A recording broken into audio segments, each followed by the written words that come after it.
আমরা আমাদের অনেক সমস্যার সৃজনশীল সমাধান নিয়ে আলাপ করছি, কিন্তু আমাদের একটা বিশাল জাতীয় সমস্যা আছে পার্বত্য চট্টগ্রাম নিয়ে। বাংলাদেশ রক্তাক্ত যুদ্ধ করছে এই জনপদে, যুদ্ধ থামছে কিন্তু ছাইচাপা তুষের মতো এক আগুন ধিকে ধিকে জ্বলতেছে।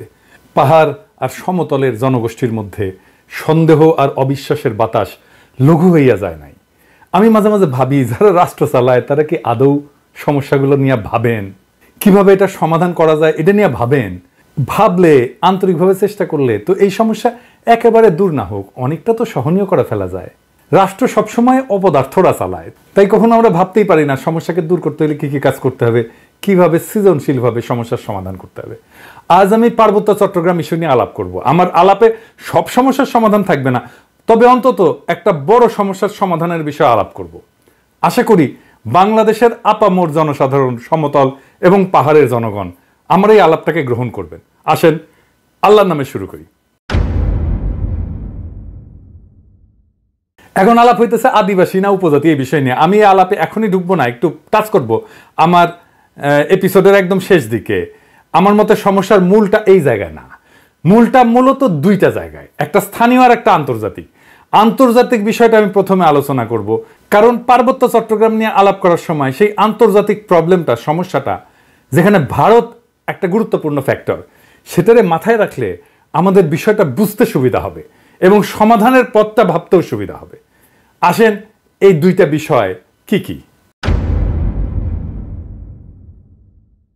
ভারত মনে করতো যে পার্বত্য চট্টগ্রামের নাগা এবং মিজো বিদ্রোহীরা লুকায় আছে এবং তাদেরকে পাকিস্তানের গোয়েন্দা সংস্থা আইএসআই সাহায্য করে। তো এইটার পাল্টা কর্মসূচি নেয় ইন্ডিয়া, যে পূর্ব পাকিস্তানকে দেশটার রাজনৈতিক মূল অংশ থেকে বিচ্ছিন্ন করবে। তো ভারত এইটার উল্টা কর্মসূচি নেয় যে পূর্ব পাকিস্তানকে পশ্চিম পাকিস্তানকে বিচ্ছিন্ন করবে এবং এই কর্মসূচি নিয়ে আগায় যেতে থাকে। এবং এইটা নিয়ে আগায় যাওয়ার জন্য তাদের গোয়েন্দা মানে রকে সবুজ সংকেত দেয় ভারতীয় নীতি নির্ধারকেরা।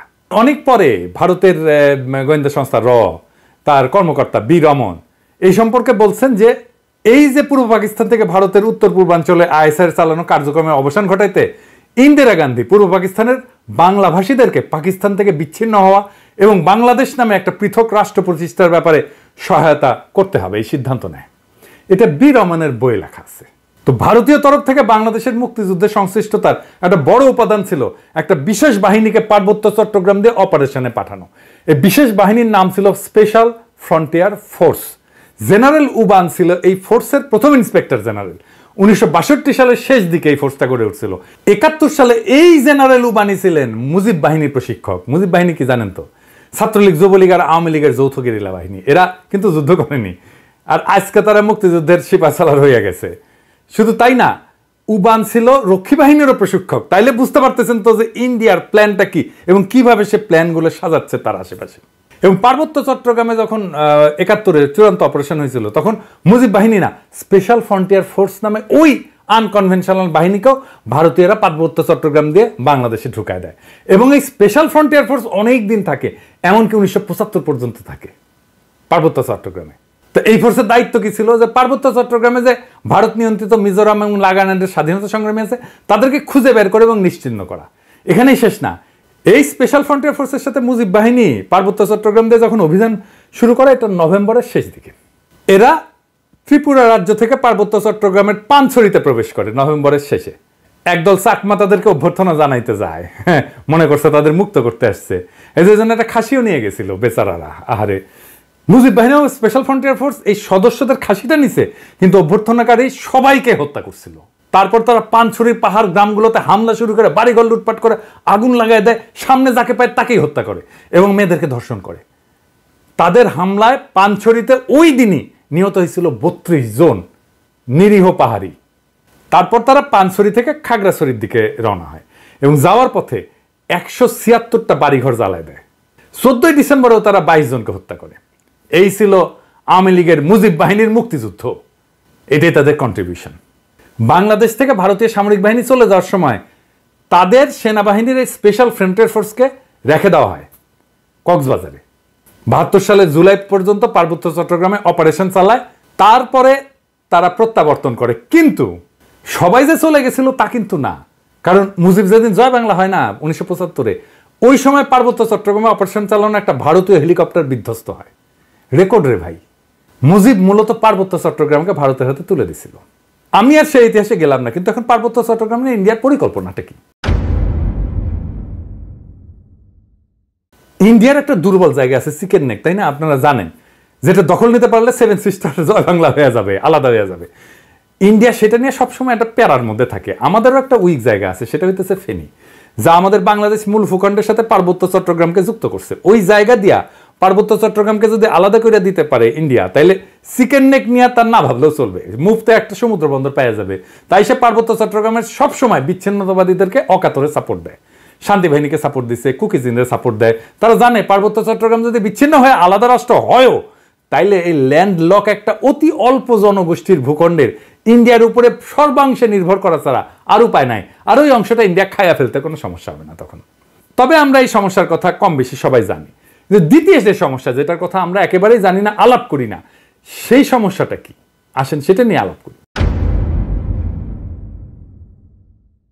এটা খুবই জটিল এবং কম আলোচিত সমস্যা। এই প্রসঙ্গে আমি আর একটা আলোচনা করে নিই, আপনাদের বুঝতে সুবিধা হবে।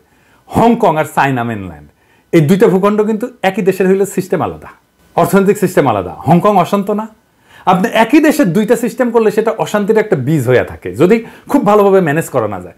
কারণ দেশ বা রাষ্ট্র একটা শরীরের মতো, এটার একটা রাজনৈতিক অর্থনৈতিক সংহতির দরকার পড়ে। ইকোনমিক সিস্টেম আলাদা হইলে রাজনৈতিক সংহতি রক্ষা করা দূর হয়ে যায়। কেন? মার্কস বলছেন যে রাজনীতি হচ্ছে অর্থনীতির একটা ঘনীভূত রূপ। অর্থনীতি যেমন, সেটাই রাজনীতি হইয়া দেখা দেয়। কথাটা খুবই সত্য কথা। একটা দেশের ইকোনমি যেমন, তার রাজনীতিটাও তেমন। এটা নিয়ে পরে আবার বিস্তারিত আলাপ করা যেতে পারে, কিন্তু আপাতত আজকাল আলাপের জন্য এইটুকু জানলেই চলবে। পার্বত্য চট্টগ্রামের ইকোনমি কি আলাদা? হ্যাঁ, আলাদা। ওদের ইকোনমি ভূমি নির্ভর। ওদের বর্তমান ভূমির মালিকানা ব্যবস্থা খুবই জটিল এবং বহুমুখী একটা কাঠামোর উপর প্রতিষ্ঠিত, যা ঐতিহাসিক, সামাজিক, সাংস্কৃতিক এবং প্রশাসনিক অনেকগুলো কারণের মিশ্রণ। তিনটা স্তরে এদের ভূমি ব্যবস্থাপনা। 1 নাম্বার, ঐতিহ্যবাহী ভূমি মালিকানা ব্যবস্থা। এটাই সবচেয়ে বড় ভূমি ব্যবস্থাপনা। আনুমানিক 50 থেকে 60% ভূমি এই ঐতিহ্যবাহী ব্যবস্থাপনার আওতায় পড়ে। কেমন সেটা? এইটা গোষ্ঠীভিত্তিক মালিকানা, কোনো ব্যক্তি মালিকানায় না। পার্বত্য অঞ্চলের প্রধান জনগোষ্ঠী যেমন চাকমা, মারমা, ত্রিপুরা এবং অন্যান্য গোষ্ঠীগুলা তাদের নিজস্ব ঐতিহ্যবাহী ভূমি ব্যবস্থাপনা পদ্ধতি অনুসরণ করে। এই ব্যবস্থায় জমির মালিকানা সাধারণত পরিবার বা গোষ্ঠীর মধ্যে থাকে। এটা একটা মৌখিক ঐতিহ্য, লেখাপড়া কিন্তু নাই, কোনো দলিল নাই। জমি ভোগ, দখল এবং ব্যবহার করার অধিকার আছে, কিন্তু সেটা আইনগতভাবে নথিভুক্ত না। জুম চাষ হয় না পাহাড়ে, এই জুম চাষের জন্য যে ভূমি, সেইটা কিন্তু এই ঐতিহ্যবাহী কৃষি পদ্ধতি এবং এই ভূমি মালিকানায়। এখানে জমি ব্যক্তিগত মালিকানা না, বরং গোষ্ঠীগত মালিকানায় পরিচালিত হয়। 2 নাম্বার মালিকানা হচ্ছে সরকারি ভূমি মালিকানা। সরকার যেটাকে রিজার্ভ বন ঘোষণা করছে, এটা সরকারের মালিকানা। পার্বত্য চট্টগ্রামের একটা বড় অংশ আমরা জানি যে রিজার্ভ ফরেস্ট বা সংরক্ষিত বন হিসাবে ঘোষিত। এই ভূমি বন বিভাগ দিয়ে নিয়ন্ত্রিত এবং চাষাবাদ এবং বসতি স্থাপন এখানে নিষিদ্ধ। তবে আপনারা জানেন যে পার্বত্য চট্টগ্রামের অধিবাসীরা ঐতিহাসিকভাবে বনের মধ্যে চাষাবাদ করে এবং বসতি স্থাপন করে। তো সরকার যদি নিষিদ্ধ করে দেয়, তাহলে তাদের ঐতিহাসিকভাবে চাষাবাদের পদ্ধতি ছিল, সেটা নষ্ট হয়ে যায় না? এটা মাথার মধ্যে নাই ওদের। কিন্তু এটা একেবারে বন্ধ হয়নি। এই সংরক্ষিত বন এলাকায় অনেক বসতি আছে জনগণের এবং ঐতিহ্যগতভাবে এই ভূমি তারা ব্যবহার করে। এইটাও একটা ভূমি বিরোধের অন্যতম কারণ। 3 নম্বর হচ্ছে সরকারি প্রকল্প। কাপ্তাই হ্রদ বাঁধ প্রকল্পের জন্য ব্যাপক ভূমি অধিগ্রহণ করা হয়েছিল, যা স্থানীয় জনগণের ভূমি হারানোর অন্যতম কারণ হয়ে দাঁড়িয়েছে। আমরা এই প্রসঙ্গে সমাধান পর্বে আলাপ করব। আনুমানিক 25 থেকে 30% ভূমি সংরক্ষিত বনাঞ্চলের অধীনে রয়েছে। আর আইনগতভাবে নথিভুক্ত মালিকানা, যেটা আমরা সমতলে দেখি আর কি, জমি রেজিস্ট্রি, দলিল, এটা দেখি না, এইটা পর্চা টর্চা এগুলো দেখি না, পাকা দলিল। কিছু কিছু এলাকায় ব্যক্তি বা গোষ্ঠী তাদের জমির দলিল নথিভুক্ত করে ফেলছে, তবে এটা খুবই সীমিত এবং এইটা সবসময় সমস্যাযুক্ত। কারণ অনেক জমির মালিকানার বিষয়ে সরকারি রেকর্ড, স্থানীয় ঐতিহ্যবাহী নিয়মের মধ্যে তো সংঘাত আছে, তাই না? এইটা ধরেন 10%-এর মতো। এই ভূমি ব্যবস্থাপনার মূল সমস্যাটা কি? সমস্যা হচ্ছে যে পার্বত্য জনগোষ্ঠী তাদের এই ঐতিহ্যগত নিয়মে জমি ভোগ দখল করলেও সরকারি আইনে তো স্বীকৃত না এটা। তারপর ধরেন উন্নয়ন প্রকল্প, যেমন কাপ্তাই জল বিদ্যুৎ কেন্দ্র এবং সমতলে অনেক মানুষ আসছে পার্বত্য অঞ্চলে, ফলে স্থানীয় জনগণের জমি হারানোর ঘটনা ঘটছে। আবার আরেকটা জিনিস বললাম যে রিজার্ভ সংরক্ষিত বন এবং কৃষি জমি নিয়ে যে সংঘাত, ওইখানে তারা বসতি স্থাপন করে, ওখানে কৃষি কাজ করে। সমতলের অনেকে বলে যে আমরা কেন পার্বত্য চট্টগ্রামে গিয়ে জমি কিনতে পারবো না, ওরা তো এসে সমতলে জমি কিনতে পারে। সমস্যা বুঝছেন তো? আপনি কার কাছ থেকে জমি কিনবেন? দলিলই তো নাই। দলিল তো মুখে মুখে, মালিকানা তো ব্যক্তির না রে ভাই, মালিকানা সামাজিক, এবং প্রায় 60% জমির মালিকানা এরকম। তো এই বাস্তবতাটা তো বুঝতে হবে। দেখেন এই সমস্যার সমাধান কি? ওয়ান কান্ট্রি টু সিস্টেম ব্যবস্থা আমাদের চালাইতে হবে ততদিন পর্যন্ত যতদিন না ব্যাপক সংখ্যাগরিষ্ঠ পাহাড়িরা এই সিস্টেম বদলানোর জন্য দাবি না করে। আমরা এই ব্যবস্থার জন্য হংকং এর অভিজ্ঞতা, স্কটল্যান্ড, উত্তর আয়ারল্যান্ডের অভিজ্ঞতা কাজে লাগাতে পারি। এইটা করে ঐতিহ্যবাহী ভূমি ব্যবস্থাকে আইনি স্বীকৃতি দিতে পারি এবং পুরো পার্বত্য চট্টগ্রামকে আমরা গ্রিন ইকোনমির আওতায় আনতে পারি। তাহলে আমাদের এই ওয়ান কান্ট্রি টু সিস্টেমটা ভালোভাবে বাস্তবায়ন করা যাবে। অর্থনৈতিক উন্নয়ন আর স্বাতন্ত্র্য 2 লক্ষ্যই অর্জিত হবে। পার্বত্য চট্টগ্রামে ব্যাপক অর্থনৈতিক উন্নয়ন করলে, পাহাড়িদের আয় আর জীবনযাত্রার মান বাড়াইলে বেশিরভাগ সমস্যার সমাধান হয়ে যাবে।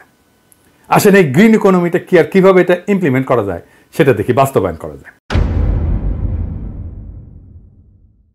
গ্রিন ইকোনমি হলে এমন একটা অর্থনৈতিক ব্যবস্থা যা পরিবেশকে রক্ষা করবে, টেকসই উন্নয়নকে প্রাধান্য দেবে এবং এইটাই প্রাকৃতিক সম্পদের সঠিক ব্যবস্থাপনা, পরিবেশ বান্ধব প্রযুক্তি ব্যবহার এবং সবুজ কর্মসংস্থান তৈরির মাধ্যমে অর্থনৈতিক উন্নয়ন এবং পরিবেশ রক্ষার মধ্যে একটা ভারসাম্য আনবে। এবং আমরা পার্বত্য চট্টগ্রামকে যদি একটা সংরক্ষিত এলাকা বলে ঘোষণা দিয়ে গ্রিন ইকোনমির আওতায় নিয়ে আসি, তাহলে অনেকগুলো সুবিধা পাওয়া যাবে। স্বাতন্ত্র্য রক্ষা তো হবেই, পাশাপাশি অর্থনৈতিক উন্নয়ন সম্ভব হবে। সুবিধাগুলো এক এক করে আলোচনা করি। যেমন ধরেন, প্রাকৃতিক সম্পদের সংরক্ষণ করা যাবে। সংরক্ষিত এলাকায় অরণ্য, বন্যপ্রাণী এবং জীববৈচিত্র্য রক্ষার জন্য সঠিক ব্যবস্থাপনা গড়ে তোলা সম্ভব হবে এবং এর ফলে টেকসই একটা বন ব্যবস্থাপনা, যেটাকে সাস্টেনেবল বন ব্যবস্থাপনা বলা হয়, এবং পানি সংরক্ষণ, কার্বন নিঃসরণ হ্রাস করা যাবে এবং পরিবেশ বান্ধব কর্মসংস্থান তৈরি করা যাবে। কিভাবে? ধরেন ইকো ট্যুরিজম, জৈব চাষাবাদ, প্রাকৃতিক পণ্য উৎপাদন এবং স্থানীয় কারুশিল্পের মাধ্যমে স্থানীয় জনগণের জন্য কর্মসংস্থান সৃষ্টি করা যাবে। পরিবেশ বান্ধব উদ্যোগ নেওয়া যেতে পারে, যেমন সৌরশক্তি প্রকল্প, জৈব প্লাস্টিক উৎপাদন প্রকল্প, এইগুলো তৈরি করা যেতে পারে। এবং যেহেতু আমরা এখানে কার্বন নিঃসরণ কমাবো, তাই আন্তর্জাতিক সহযোগিতা পাওয়া যাবে প্রত্যেকটা প্রকল্পে। শুধু আন্তর্জাতিক সংস্থার সাহায্য, টাকা পয়সায় না, প্রযুক্তিগত সহায়তাও নেওয়া যাবে এবং পরিবেশ বান্ধব ট্যুরিজম গড়ে তোলা যায়। এখন যে ট্যুরিজম আছে এটা পরিবেশ বান্ধব না, এটা আয়ের একটা গুরুত্বপূর্ণ উৎস হতে পারে। আর সামাজিক উন্নয়ন জনসাধারণের, যেমন ধরেন স্থানীয় জনগণের শিক্ষা, স্বাস্থ্য এবং আর্থিক অবস্থার উন্নতির জন্য প্রকল্প নেওয়া যেতে পারে, যেটা তাদের জীবিকার বিকল্প উৎস হিসেবে কাজ করবে। যারা বনাঞ্চলে কাজ করতেছে, যারা বনাঞ্চলে আবাদ করতেছে বা বাসস্থান করতেছে, তাদের জন্য একটা বিকল্প, একটা কর্মসংস্থানের উৎস আমাদের খুঁজে বের করতে হবে। এবং স্বাতন্ত্র্য রক্ষার জন্য এই প্রত্যেকটা প্রকল্পে স্থানীয় সম্প্রদায়ের অংশগ্রহণ নিশ্চিত করতে হবে।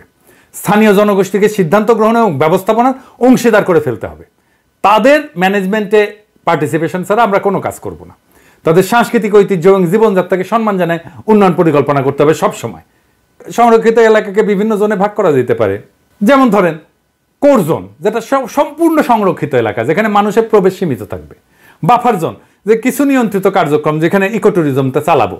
আমরা ইকো ট্যুরিজম সব জায়গায় চালাইতে দেবো না এবং এখানে গবেষণাও করব। এবং sustainable use zone, third zone, যেখানে পরিবেশ বান্ধব চাষাবাদ, কারুশিল্প এবং অন্যান্য কার্যক্রম পরিচালনা করা যাবে। এবং একটা কঠোর আইন, পরিবেশ সুরক্ষা আইন লাগবে ওইখানে। সংরক্ষিত এলাকায় বৃক্ষ নিধন, শিকার এবং দূষণ কঠোরভাবে নিষিদ্ধ করতে হবে এবং আইন ভঙ্গ করলে দৃষ্টান্তমূলক শাস্তি ব্যবস্থা করতে হবে। এবং আমরা পুরো সিস্টেমটা ঠিক মতো চলতেছে কিনা এটার জন্য প্রযুক্তির ব্যবহার করব, ড্রোন লাগাবো, স্যাটেলাইট ইমেজ ব্যবহার করব, যে সংরক্ষিত এলাকায় সার্বক্ষণিক আমরা নজরদারি করব যে কেউ আমাদের এই পরিবেশের ক্ষতি করতেছে কিনা। এবং এই অঞ্চলে আমাদের একটা গবেষণা এবং ডকুমেন্টেশনের একটা শক্তিশালী সিস্টেম রাখতে হবে, যে সংরক্ষিত এলাকায় জীববৈচিত্র্য, সম্পদ এবং পরিবেশগত অবস্থা নিয়মিত এটা ঠিক থাকতেছে কিনা, এটা নিয়মিত গবেষণার মাধ্যমে পর্যবেক্ষণ করা হবে। আর আসেন কাপ্তাই লেক এলাকা। এই যে কাপ্তাই লেকটা করা হয়েছে, জানেন এখানে কত মেগাওয়াট বিদ্যুৎ হয়? 230 মেগাওয়াট মাত্র। এটা গোটা বাংলাদেশের চাহিদার মাত্র 5%। এই যে 5% বিদ্যুৎ, তার জন্য কত বড় সমস্যা আমরা তৈরি করছি।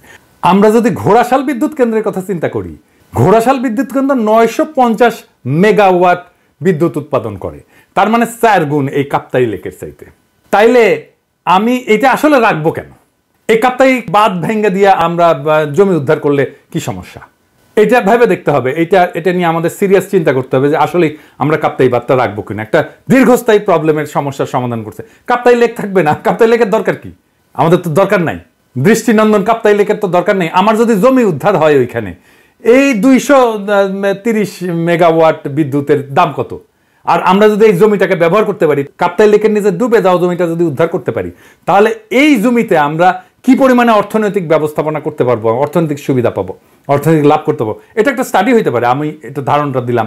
যদি মনে করেন যে স্টাডি করে যদি দেখা যায় যে ওইখানে অর্থনৈতিক সুবিধা যেটা সেটা অনেক অনেক বেশি এই কাপ্তাইয়ের 230 মেগাওয়াটের বিদ্যুতের চাইতে, তাহলে কাপ্তাই বাঁধ আমাদের রেখে লাভ কি? এটা ভেঙে দেওয়া যেতে পারে।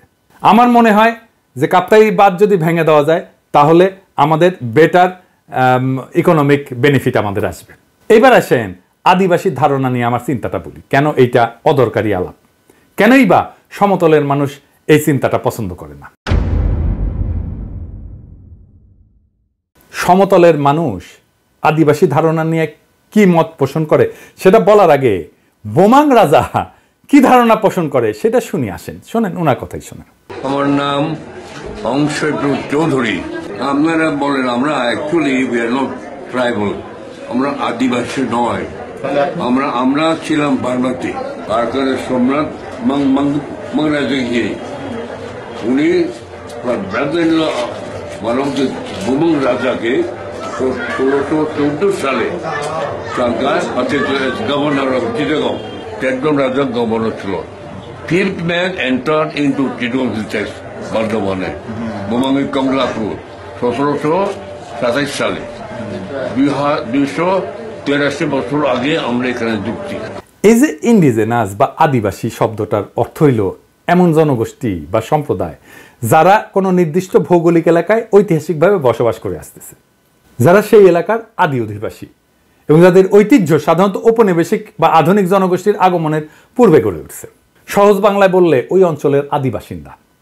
রেড ইন্ডিয়ানরা যেমন আমেরিকার আদিবাসিন্দা, আপনারা তো সেটা না পাহাড়ি ভাইরা। তারপরে যখন এই শব্দ ব্যবহার করার জন্য চাপাচাপি করেন তখন বাকি দেশের মানুষ এটাকে সন্দেহের চোখে দেখবেই। এটাও বুঝতে হবে। তারা জানে আদিবাসীরা যদি দাবি করে যে তাদের মানবাধিকার লঙ্ঘিত হচ্ছে তাহলে আন্তর্জাতিক সম্প্রদায় তাদের আলাদা রাষ্ট্রের দাবিকে সমর্থন জানায়, সেই দাবিকে মেনে নিতে বাধ্য করতে পারে। আর আপনাদের তো জুম্মল্যান্ড সংক্রান্ত দাবি আছেই, আর ইন্ডিয়ার তো ফুসলানো আছেই, তাই না? এবং ইন্ডিয়া তো চায় এটাকে আলাদা করে নিয়ে একটা আলাদা তাদের মধ্যে খেয়ে ফেলতে। তো সন্দেহ তো যৌক্তিক। আপনারা যদি মনে করেন আদিবাসী শব্দটা আপনাদের আলাদা সুবিধা দেবে, আপনি বাংলাদেশ রাষ্ট্রের কাছে চান সেই সুবিধা, তাইলে আলাপ তো করা যেতেই পারে ওইটা নিয়ে। কিন্তু সে আলাপে না যায় যদি বলেন দেখিস আকাশে কি সুন্দর চাঁদ উঠিছে, তাহলে হবে। পাহাড়ে সবাই যেমন বিচ্ছিন্নতাবাদী না, এটা যেমন সত্য, তেমন সমতলের সবাই আপনাদের ব্যাপারে ইনসেনসিটিভ বা অসংবেদনশীল না, এটাও তেমন সত্য। তাই আসেন দুই পক্ষকেই বলি, সংঘাত আর অবিশ্বাসের কালকাটায় আমরা নতুন ইতিহাস গড়ি। হাসিনা বিরোধী লড়াইয়ে পাহাড়ি ভাই বোনেরা আমাদের কাঁধে কাঁধ মিলায় লড়াই করছেন। আমরা এই ঐতিহাসিক ঐক্যকে সাথে নিয়ে আগায় যাই। আমরা এমন এক বাংলাদেশ গড়ে তুলি যার গর্বিত মালিক হবে হিন্দু, মুসলমান, পাহাড়ি, সমতলী, চাকমা, বাঙালি সকলেই। বৈচিত্র্যের মধ্যে আমরা গড়ে তুলব এক মহান ঐক্য, এক নতুন বাংলাদেশে, যে বাংলাদেশের স্বপ্ন দেখেই জুলাই আগস্টের হাজারো শহীদেরা চোখ মুছছিল, শেষ নিদ্রায় গেছিল। আসেন আমরা সেই স্বপ্নকে বাস্তব করে তুলি। ইনকিলাব জিন্দাবাদ।